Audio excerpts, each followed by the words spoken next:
You ever look at your life and think, man, I've got it all figured out? That was me, a little over a year ago. My name's Ethan Carter, and if you asked anyone in my circle back then, they'd tell you I had the perfect life.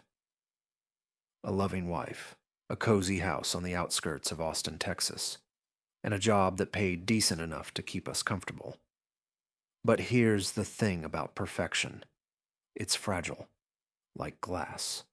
One crack, one tiny fissure, and everything shatters into pieces too sharp to pick up without cutting yourself. Let me start by telling you about Madison Carter, my wife. She was, well, she is beautiful. Blonde hair that always seemed to catch the sunlight just right. Green eyes so piercing they could make you forget what you were saying mid-sentence. And this petite frame that made her seem almost delicate. But don't let that fool you. Madison wasn't fragile. Not emotionally, anyway. She carried herself with confidence, like someone who knew exactly how lucky I was to have her. And maybe she was right. I was lucky. At least, that's what I told myself every day when I woke up next to her. We met through mutual friends at a barbecue 3 years ago. She walked in wearing this flowy sundress, holding a plate of homemade cookies like some kind of domestic goddess straight out of a magazine. We hit it off instantly. By the end of the night, we were laughing together like old friends, talking about everything under the sun. Our dreams, our fears, even silly stuff like favorite ice cream flavors. Vanilla for her, chocolate for me. Funny how something as simple as dessert preferences can feel monumental when you're falling for someone. Fast forward 2 years, and we were married. It wasn't some extravagant affair, just close family and friends gathered in a small chapel surrounded by wildflowers. Madison looked stunning, of course. Her dress was simple but elegant, and her smile lit up the room. Everyone said we were the perfect couple. Even now, hearing those words makes my chest tighten, because deep down, I believed them too. For a while, at least. Our lives revolved around routines that felt like scenes from a movie montage. Weekends spent exploring local farmers markets, lazy Sunday mornings drinking coffee on the porch, and long drives down winding country roads where time didn't matter. Those drives were special to us. Madison loved cars, not in the way car enthusiasts do, but more like an appreciation for freedom. She'd roll down the windows, let the wind mess up her perfectly styled hair, and sing along to whatever song played on the radio. Sometimes she'd laugh so hard, tears would stream down her face, and I'd join in because happiness is contagious like that. But there was another side to our story, one I didn't see coming. You see, I'm a mechanic by trade, fixing engines, restoring classic cars. It's not just my job, it's my passion. There's something therapeutic about taking apart a broken machine and putting it back together better than before. Over the years, I'd restored a few vintage beauties, but none meant more to me than the 1967 Ford Mustang sitting in my garage. That car was my pride and joy. Every bolt tightened, every scratch buffed out. It represented hours of sweat, patience, and love poured into something tangible. And naturally, Madison adored it too. She called it our baby, which always made me chuckle because, honestly, sometimes it felt like she cared about that car more than me. Everything changed, or rather, started changing, about 6 months ago. Looking back, the signs were there. I just chose to ignore them. Maybe I didn't want to see the cracks forming in our perfect facade. Or maybe I thought I could fix things the same way I fixed cars, with enough effort and determination. Either way, hindsight's a cruel teacher. It began subtly. Little things, really.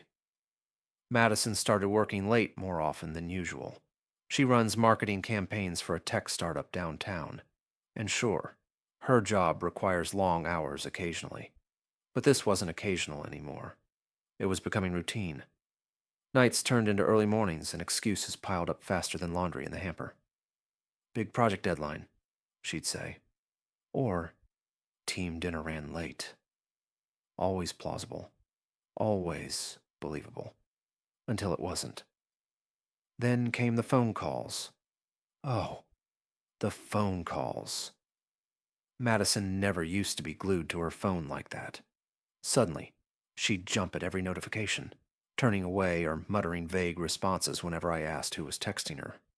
Once, I caught her deleting messages right after reading them. When I questioned her about it, she brushed it off, saying it was just spam emails cluttering her inbox.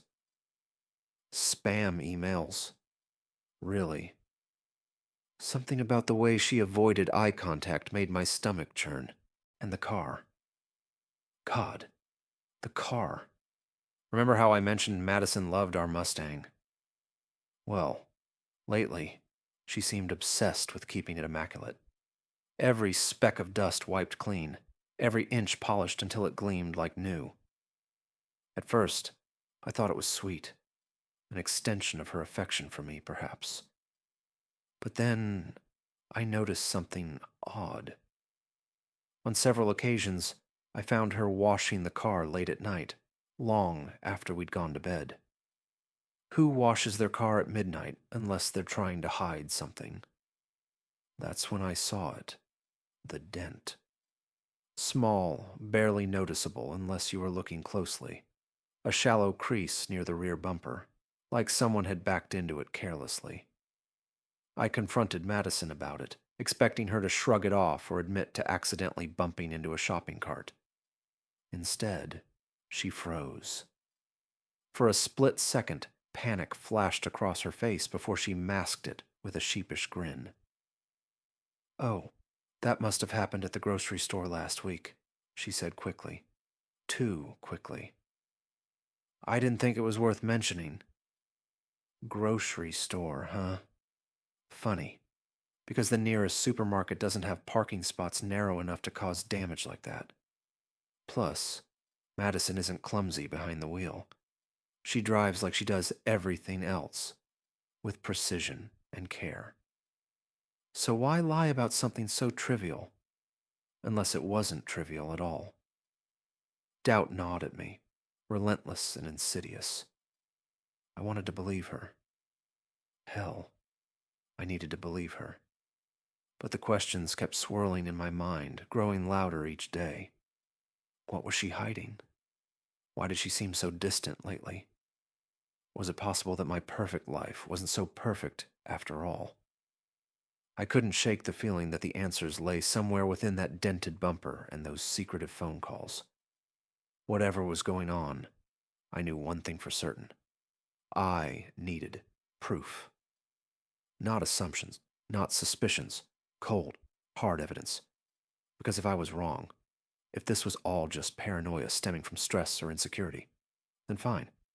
I'd apologize, we'd move on, and life would go back to normal.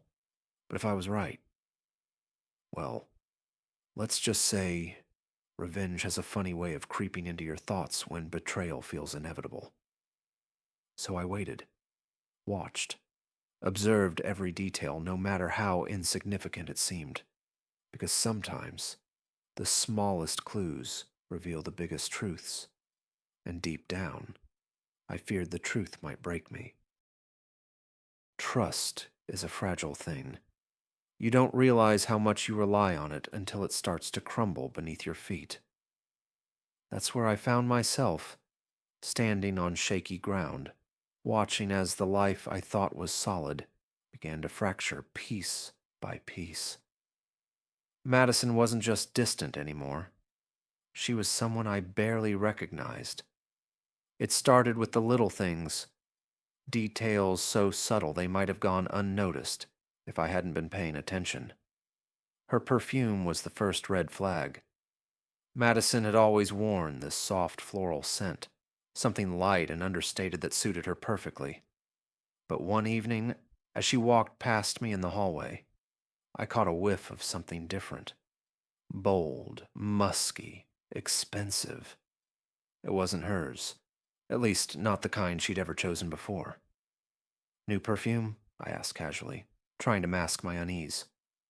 She glanced over her shoulder, her expression unreadable. No, same as always. I nodded, pretending to accept her answer, but doubt lingered like an unwelcome guest. Why lie about something so small? Unless it wasn't small at all. The thought gnawed at me, refusing to let go. Then there was the physical distance between us. Madison used to curl up next to me on the couch after dinner, resting her head on my shoulder while we talked or watched TV. Now, she sat at the far end, fidgeting with her phone, or claiming she needed space to stretch out. Intimacy became rare, almost non-existent. When I reached for her hand, she pulled away, citing stress or fatigue. Once, when I kissed her goodnight, she stiffened slightly, as though my touch startled her. At first, I told myself it was work-related. Her company was going through a major rebranding campaign, and she often complained about long meetings and demanding clients. But deep down, I knew better. Stress doesn't make someone suddenly avoid their spouse's embrace. Something else was driving her actions, and whatever it was, it terrified me. My suspicions reached a breaking point one Saturday afternoon. Madison had borrowed the Mustang again, claiming she needed to run errands. Normally, I wouldn't think twice about it. She drove the car frequently, but lately every trip felt like a potential red flag. So instead of staying home like usual, I decided to follow her. I waited 10 minutes after she left, then hopped into my truck, a beat-up old Chevy that barely passed inspection, but got the job done. Following someone without being noticed isn't easy, especially in a small town like ours, where everyone knows your face. Fortunately, Austin has its share of sprawling suburbs and winding backroads, providing plenty of cover. I kept a safe distance, weaving through traffic while keeping her gleaming blue Mustang in sight. Madison didn't head toward any stores or shopping centers. Instead, she took a series of turns that led her farther from civilization, eventually pulling into a secluded parking lot near Lake Travis. My heart sank as I watched her park and step out of the car, smoothing her skirt nervously. She looked around, scanning the area like she expected someone to show up. And then he appeared. A man walked out from behind a nearby tree, tall and broad-shouldered, dressed in khakis and a polo shirt. His dark hair was slicked back, and he carried himself with an air of confidence that bordered on arrogance. They greeted each other warmly, exchanging smiles and laughter, before climbing into his silver BMW convertible. Together they drove off, leaving me standing there, rooted to the spot, feeling like someone had punched me in the gut. His name was Lucas Grayson. I recognized him immediately. He was a local real estate agent known for his flashy lifestyle and charm. We'd crossed paths once or twice at community events, but beyond polite nods and superficial small talk, we weren't acquainted. Still, his reputation preceded him.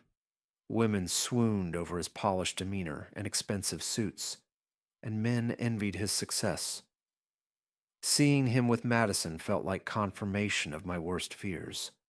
For a moment, I considered confronting them right then and there, marching up to their car, demanding answers, letting anger dictate my actions.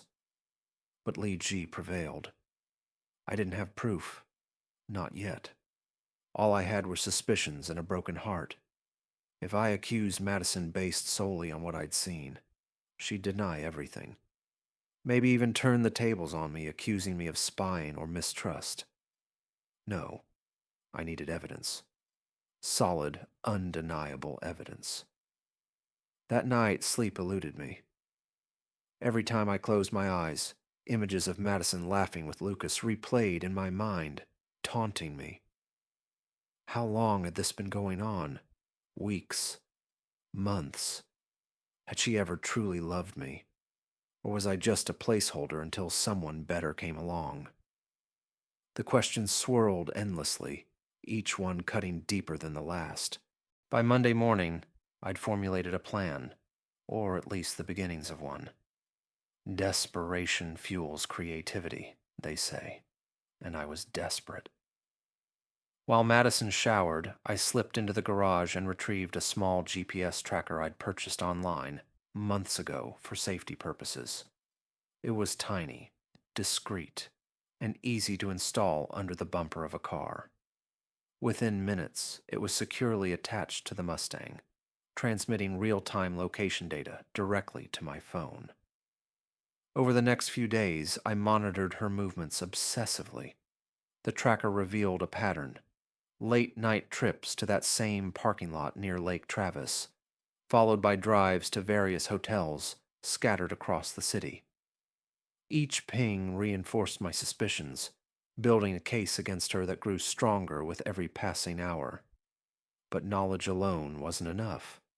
I needed visual proof, something concrete I could hold on to, something I could use to confront her when the time came.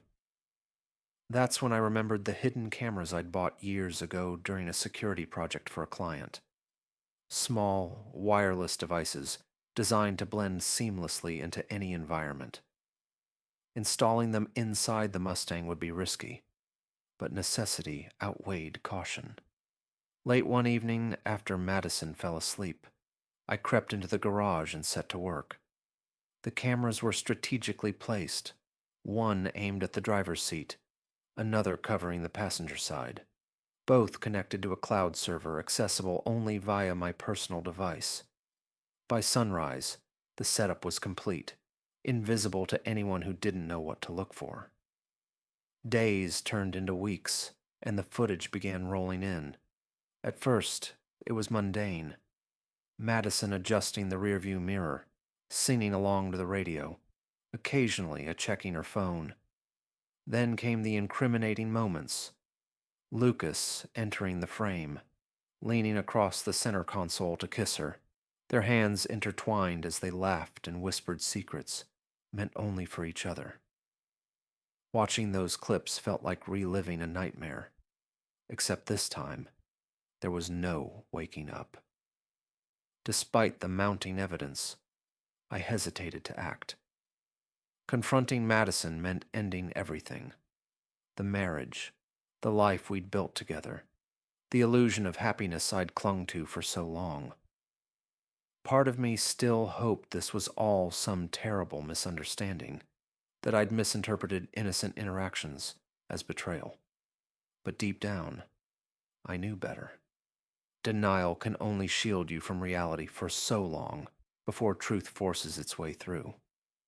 So I bided my time, waiting for the perfect moment to strike. Revenge, after all, is best served cold and meticulously planned. Little did Madison know, her secret rendezvous were setting the stage for a reckoning she couldn't escape. And when the time came, I'd make sure she regretted every lie, every stolen moment, every betrayal. Because sometimes, justice requires more than words. Sometimes, it demands action. There's a saying that goes, "Hell hath no fury like a man betrayed." Up until this point, I'd always thought it was just a dramatic line from some old poem or Shakespearean play. But now I understood it in a way that felt visceral, raw, almost primal. Betrayal doesn't just hurt. It burns. It consumes you from the inside out, leaving behind ashes where your trust used to be. And as those hidden camera clips rolled in day after day, showing Madison and Lucas together in my car, my anger grew hotter than any flame. The Mustang wasn't just a vehicle to me. It was a symbol, a testament to everything I valued. Hard work, dedication, and yes, even love. That car had been with us since before we were married. I'd spent countless nights restoring it, pouring hours of sweat and frustration into every bolt and panel. It wasn't just metal and rubber. It was part of our story.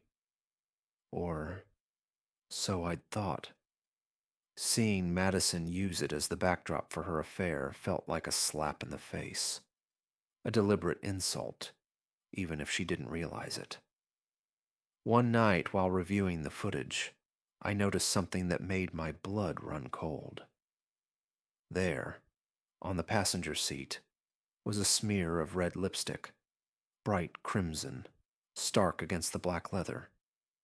It wasn't hers. Madison preferred nude shades. This belonged to someone else, someone who clearly felt comfortable enough to leave their mark all over what I considered sacred ground. I zoomed in on the image, staring at it until my vision blurred. Each pixel seemed to mock me, whispering reminders of how thoroughly I'd been replaced. But the lipstick wasn't the worst part. Later that week, another discovery sent shockwaves through me. Tucked into the glove compartment, partially hidden beneath a stack of napkins and receipts, was a hotel bill. The date matched one of the nights Madison claimed she'd been working late. Room service charges, minibar snacks, and 2 adult robes delivered to the room. My hands trembled as I held the paper, the ink smudging slightly under my fingertips. It wasn't just an affair anymore. It was a full-blown production, complete with props and costumes. I wanted to scream, to grab Madison by the shoulders and shake her until she admitted everything. But I couldn't. Not yet. Not without a plan. Revenge isn't about acting on impulse. It's about precision, timing, making sure the other person feels the weight of their actions tenfold.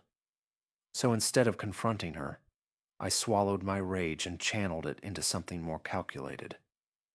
The idea came to me during one of my late-night tinkering sessions in the garage. I'd been working on a client's truck, replacing its faulty alternator, when inspiration struck. What better way to hit Madison where it hurt than through the very thing she cherished most? She loved cars, the freedom they represented, the thrill of the open road, and she especially loved the Mustang.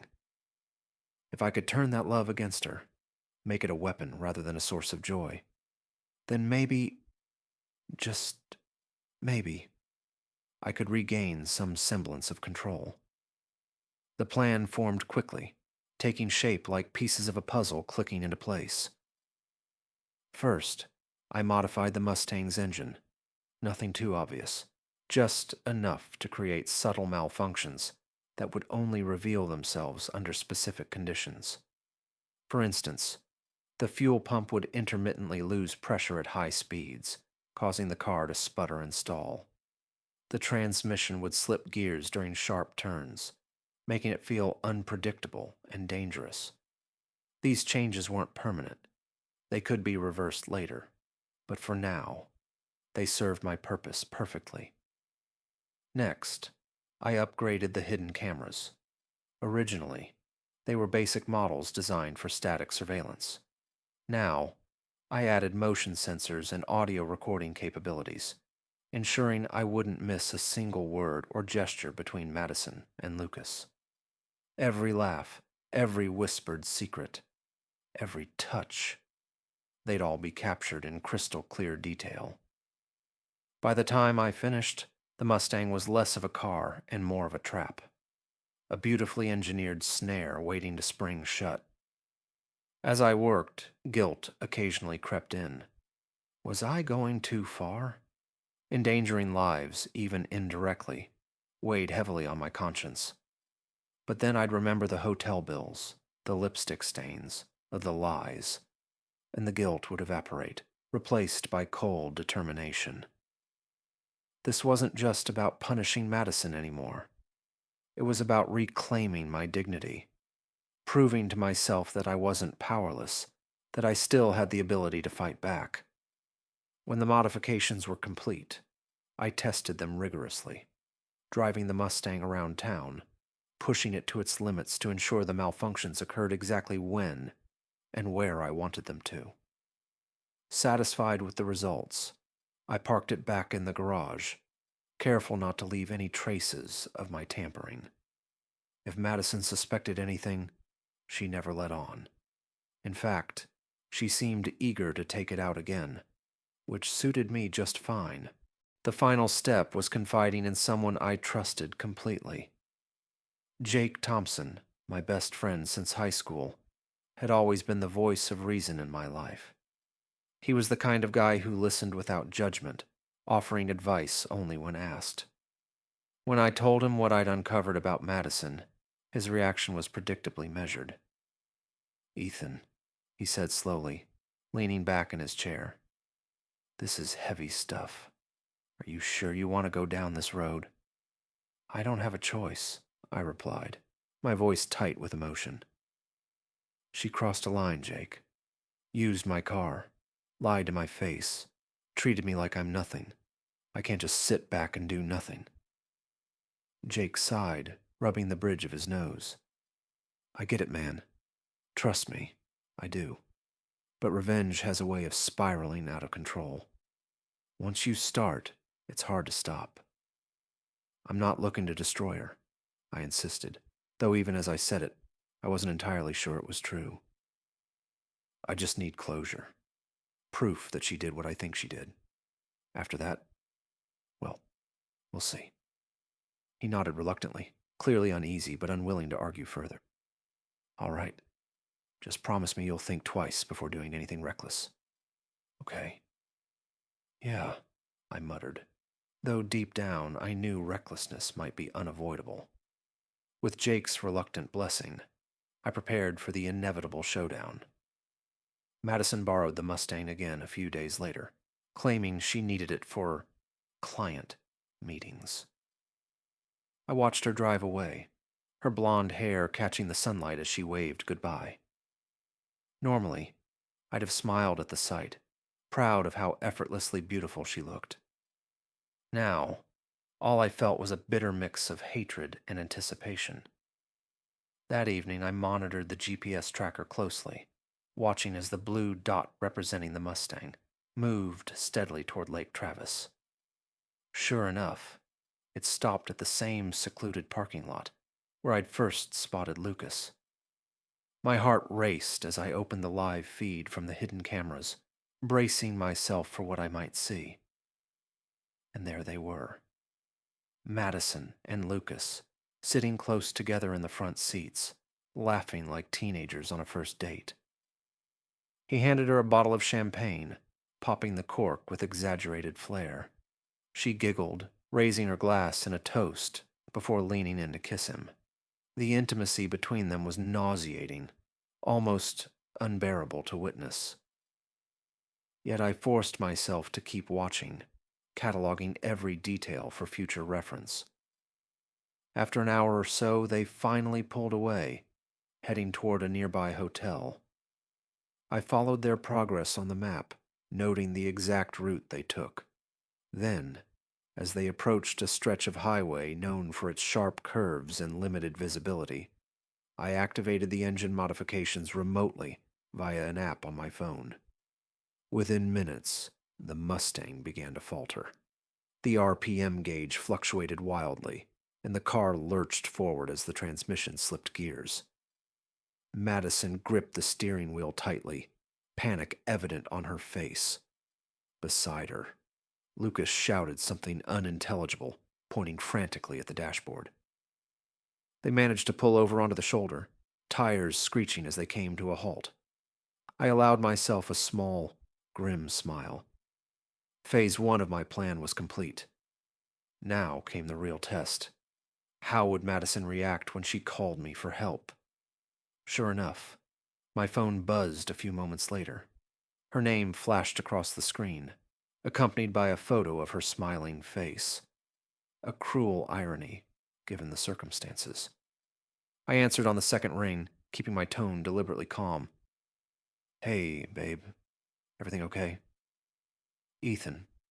Her voice wavered, thick with anxiety. Something's wrong with the car. It just stopped working. Stopped working? I feigned concern, letting a hint of irritation creep into my voice. What happened? Did you hit something? No, nothing like that. It just started acting weird. Shaking, jerking, and then it died completely. We're stuck on the side of the road. We? I repeated, injecting just enough curiosity into my tone to sound natural. Who's with you? Oh, Lucas, from work. We were discussing a project and... Project, huh?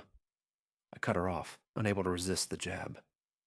Late at night, on a deserted highway. There was a long pause during which I imagined her scrambling for an excuse. Finally, she stammered. It's not what it looks like, Ethan. Please, can you just come pick us up? I don't feel safe here. Part of me wanted to refuse, to leave her stranded as punishment for everything she'd done. But that wasn't the plan. No, I needed to play the role of the concerned husband, the dutiful mechanic rushing to save the day. Only then could I truly savor the moment when the truth came crashing down around her. I'll be there soon, I said curtly, ending the call before she could respond. The drive to their location felt surreal, like stepping into a movie where I already knew the ending. When I arrived, Madison was pacing nervously beside the Mustang, her arms wrapped tightly around herself. Lucas stood a few feet away, glaring at me with thinly veiled hostility. Neither of them spoke as I approached, tools in hand, pretending to assess the damage. It's probably the alternator, I announced after a cursory inspection. Let me take a closer look. While I worked, I subtly planted seeds of doubt in Madison's mind. You should really be more careful with this car, I said casually, glancing up at her. It's not indestructible, you know. She flinched, guilt flashing across her features. I know, Ethan. I'm sorry. You're lucky I got here when I did, I continued, my tone laced with sarcasm. Out here alone with Lucas, anything could have happened. Lucas stiffened, sensing the underlying accusation. Hey, man, don't start with that. We were just... Just what? I interrupted, meeting his gaze with icy resolve. Don't worry about it. Let's focus on getting the car fixed. By the time I finished, the tension between us was palpable. Madison avoided my eyes while Lucas practically radiated resentment. As we drove home in silence, I couldn't help but feel a twisted sense of satisfaction. Phase 2 of my plan was underway, and soon enough, the final act would unfold. Because sometimes, justice requires patience. Sometimes it demands sacrifice. And sometimes it rides on four wheels, carrying secrets too heavy to bear. Revenge is a double-edged sword. It can feel empowering, like reclaiming pieces of yourself that were stolen. But it also has a way of consuming you, twisting your thoughts until all you see is the betrayal that started it all. By the time I fixed the Mustang and drove Madison home that night, I was no longer the man I used to be. The Ethan Carter who once loved unconditionally, who believed in second chances and forgiveness, had been replaced by someone colder, angrier, and far more calculated. The next morning, I woke up early, unable to sleep. My mind raced with fragments of conversations, images from the hidden camera footage, and memories of Madison's lies. I knew what I had to do. This wasn't just about fixing a car or catching her in the act. It was about closure, for both of us. I spent the day preparing for the confrontation. First, I compiled every piece of evidence I'd gathered into a single folder. Screenshots from the GPS tracker showing her trips to hotels and parking lots. Stills from the hidden camera footage capturing her intimate moments with Lucas. And even the hotel receipt I'd found tucked away in the glove compartment. Each item was damning on its own, but together they painted an undeniable picture of betrayal. When Madison came downstairs, dressed casually in jeans and a sweater, she seemed oblivious to the storm brewing inside me. "Morning," she said softly, her voice tinged with guilt, or maybe fear. She avoided eye contact as she poured herself a cup of coffee, her movements deliberate, almost mechanical. "Sit down," I said, my tone leaving no room for argument. She froze, the mug halfway to her lips. Slowly she turned to face me, her green eyes wide with apprehension. "What's wrong?" I didn't answer immediately. Instead, I placed the folder on the kitchen table and gestured for her to take a seat. Reluctantly, she obeyed, setting the mug down with trembling hands. Her blonde hair fell over her shoulders, partially shielding her face, but I could still see the flicker of panic in her expression. "This," I began, sliding the folder toward her, "is everything." For a moment, she simply stared at it, unsure whether to open it or push it away. Finally, curiosity got the better of her, and she flipped it open. As she leafed through the pages, her breathing grew shallow, her fingers trembling against the glossy photos and printed receipts. When she reached the stills from the hidden cameras, images of her kissing Lucas, laughing with him, holding his hand. Her face crumpled, tears spilling onto the table. How did you get these?" she whispered, her voice barely audible. "I installed cameras in the Mustang," I admitted bluntly, watching her reaction closely. "And a GPS tracker. Turns out following your movements isn't that hard when you have the right tools." She buried her face in her hands, sobbing uncontrollably now. "Ethan, I'm so sorry. I never meant for this to happen." "Save it!" I snapped, cutting her off before she could launch into a rehearsed apology. "Don't insult me by pretending this was some kind of accident. You made choices, Madison. Deliberate ones. And now, we're going to deal with the consequences." Her head shot up, her tear-streaked face filled with desperation. "Please, don't do this. We can work through this. Counseling. Therapy. I'll do whatever it takes to fix us." "Fix us?" I laughed bitterly, the sound harsh and hollow. "There is no us anymore, Madison. Not after this. You destroyed whatever trust we had left the moment you climbed into bed with another man. And worse, the moment you lied about it." She flinched at my words, recoiling as if I'd struck her. But I didn't care. For months she'd treated me like a fool, stringing me along while sneaking around behind my back. Now, it was her turn to feel powerless. "I want a divorce," I continued, my voice steady despite the turmoil swirling inside me. "No arguments, no delays. Sign the papers when they arrive, and we'll go our separate ways." But what about the house, the cars, everything we built together?" she stammered, clearly grasping at straws. "The house is mine, the Mustang too. Consider it compensation for the humiliation you put me through. Take whatever else you need and leave. I don't care where you go as long as it's far away from me." Her shoulders slumped in defeat, and for the first time since I'd uncovered her affair, she looked truly remorseful. But it was too late. Words couldn't undo what she'd done, and apologies wouldn't erase the pain she'd caused. All that remained was the aftermath, and the decision to move forward without her. The days that followed were surreal. Friends and family reacted predictably, offering condolences and advice in equal measure. Some sided with me, calling Madison selfish and reckless.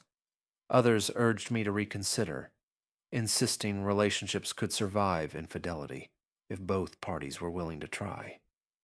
But I wasn't interested in salvaging anything. What we had was broken beyond repair, and clinging to the wreckage would only drag me further into despair.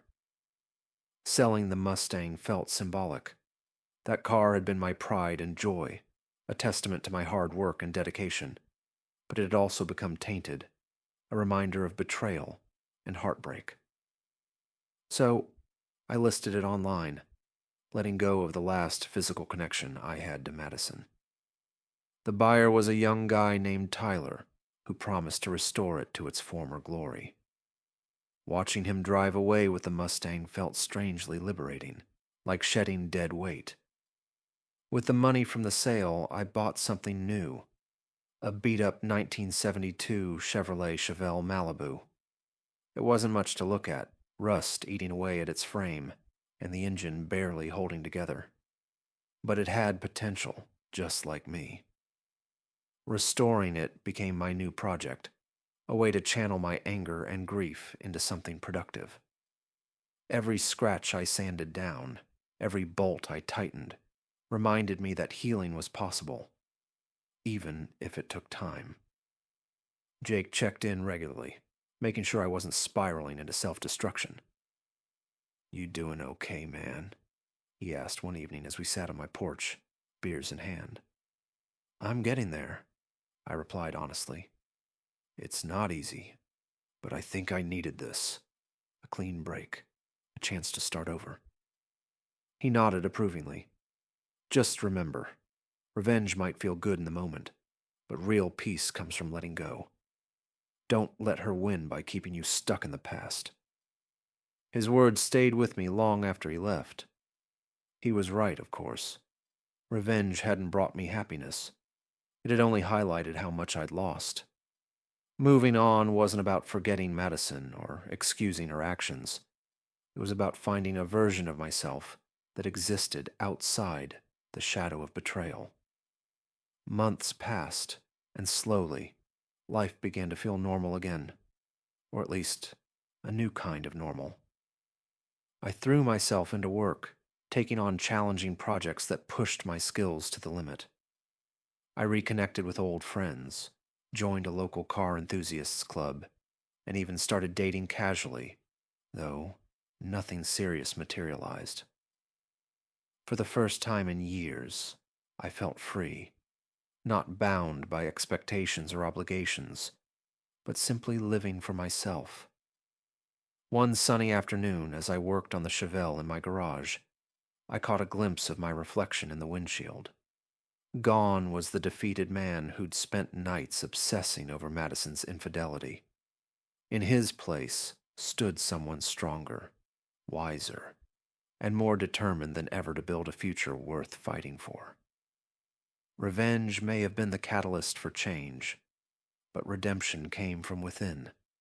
And as I wiped sweat from my brow and admired the progress I'd made on the Chevelle, I realized something important. Life doesn't stop because you've been hurt. It keeps moving, evolving, offering endless opportunities to rewrite your story. Madison's betrayal had shattered my world, but it had also forced me to confront truths I'd ignored for too long. About trust, resilience, and the importance of valuing yourself enough to walk away from toxicity. Sometimes endings are necessary for new beginnings, and sometimes the road to recovery is paved with 4 wheels, a little grease, and a lot of determination.